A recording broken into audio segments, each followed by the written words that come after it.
And here is the Artist's Almanac for January 25th, 2018.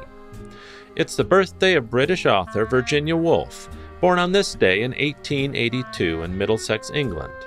Regarded as one of the foremost modernists of the 20th century, Woolf was also an ardent, outspoken, and ultimately frustrated feminist in a time when social norms and customs were defined and enforced solely by systemic patriarchy.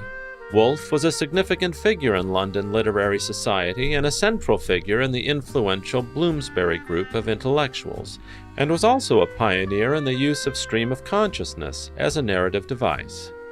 Woolf published her first novel at the age of 33 entitled The Voyage Out through a publishing house she established with her husband, and went on to pen well-known and enduring classics, including To the Lighthouse, Orlando, and perhaps most famously, Mrs. Dalloway, a story that details a day in the life of Clarissa Dalloway, a fictional high society woman in post-First World War England. An early example of stream of consciousness storytelling, all of the action except for flashbacks takes place on a June day in 1923. The novel addresses Clarissa's preparations for a party she will host that evening.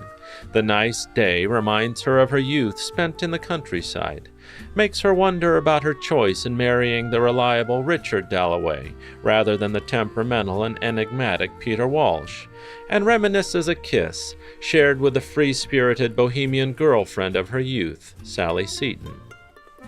Woolf injected her own personality into the male character, Septimus Warren Smith, a shell-shocked hero of the Great War who's diagnosed as unstable by the medical establishment.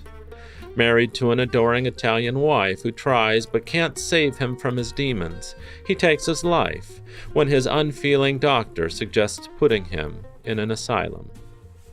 Clarissa's party in the evening is a slow success, and it's attended by most of the characters she's met in the book, including people from her past. She hears about Septimus's suicide at the party, and gradually comes to admire this stranger's act, which she considers an effort to preserve the purity of his happiness. Woolf, who suffered from depression and bipolar disorder herself, had attempted suicide at the age of 22 and would spend her life advocating for a new perspective of her own mental illness through the lens of social, gender, and class structures.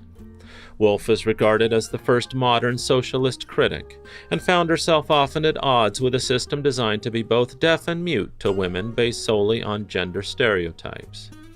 At the time, Woolf was bound by social norms to use her husband as a go-between when dealing with physicians, an unbearable task for her towering intellect. Sadly, on March 28, 1941, Woolf suffered her last fit of despair.